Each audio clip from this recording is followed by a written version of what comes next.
தினம்தோறும் விளக்கேற்ற நல்ல எண்ணெய் இதயம் நல்லெண்ணெய். வணக்கம்.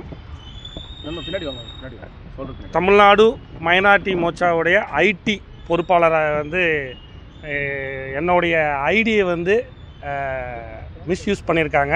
எப்படி மிஸ்யூஸ் பண்ணியிருக்காங்கன்னா, என்னுடைய ஃபோட்டோவோடைய பிக்சரை கட் பண்ணி அதை அவங்க ஒரு ஐடி டூப்ளிகேட் க்ரியேட் பண்ணி என்னுடைய ஃபோட்டோ பிக்சரை அதில் வச்சு நிறைய தேவையில்லாத இல்லீகல் ஃபோட்டோஸ் அதில் இன்றைக்கி மார்னிங் 11 o'clock அப்டேட் பண்ணியிருக்காங்க.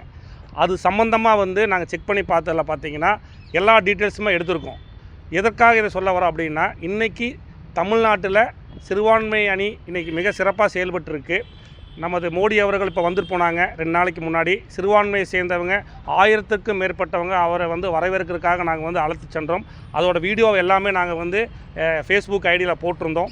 இது பொறுக்க முடியாமல் திமுக ஐடி விங்கு இது போன்ற செயல்கள் செயல்பட்டுருக்கிறாங்க. இது வன்மையாக பாஜக ஐடி விங் கண்டிக்கிறோம்.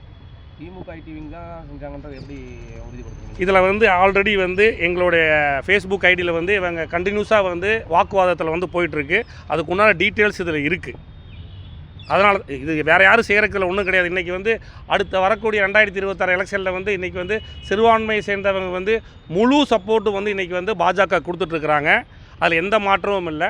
சிறுபான்மையை மையப்படுத்தியே இன்றைக்கி ஒவ்வொரு கட்சியும் இன்றைக்கி பேசிட்டு வர இந்த சூழ்நிலையில் நாங்கள் சிறுபான்மைக்காக எங்களுடைய மாநில தலைவர் நயினார் நாகேந்திரன் அவர்களும் சிறுபான்மை மாநில தலைவர் ஜான்சன் ஜோசப் அவர்களும் எங்களுக்கு முழு சப்போர்ட்டு கொடுத்து ஐடிவிங்க நாங்கள் ஒர்க் பண்ணிகிட்ருக்குறோம் சிறுபான்மையில்.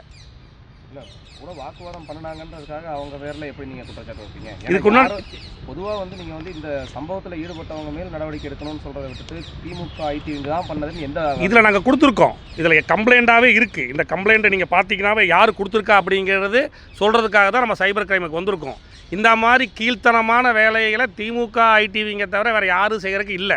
இது மட்டும் இல்லை, என்னோடய ஐடி மட்டும் ஹேக் பண்ணல. டெய்லியுமே பார்த்தீங்கன்னா ஒவ்வொருத்தவங்களுடைய ஐடியை ஹேக் பண்ணுறது, ஒவ்வொருத்தவங்களை பற்றி தப்பாக போடுறது. இப்போ சமீப காலத்தில் கூட பார்த்தீங்கன்னா, இப்போ 2 நாளைக்கு முன்னாடி மோடி ஐயா வந்தாங்க.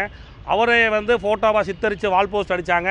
இதற்கு வன்மையாக எங்களுடைய எம்எல்ஏ வானதி அக்கா பேட்டி கொடுத்துருந்தாங்க. முருகானந்தம் அவர்கள் பேட்டி கொடுத்துருந்தாங்க. ரமேஷ் அவர்கள் பேட்டி கொடுத்துருக்காங்க, மாவட்ட தலைவர். எதற்காக இது இப்போது தமிழ்நாட்டிலுக்குள்ளே பிஜேபி வந்துடக்கூடாது அப்படின்னு நினைக்கிறது முட்டாள்தனம். களத்தில் 2 பேரும் மோதி பார்ப்போம். மக்கள் யாருக்கு ஓட்டு போடுறாங்க அப்படிங்கிறது மக்கள் தான் முடிவு பண்ணணும். அதற்காக இந்த மாதிரி கீழ்த்தனமான வேலைகளை செய்யக்கூடாது. அது திமுக அரசாக இருந்தாலும் சரி, அது எந்த அரசாங்கம் இருந்தாலும் சரி, களத்தில் இறங்கணும். இறங்கி பார்த்தா தான் வெற்றி தோல்வி என்பது தெரியும்.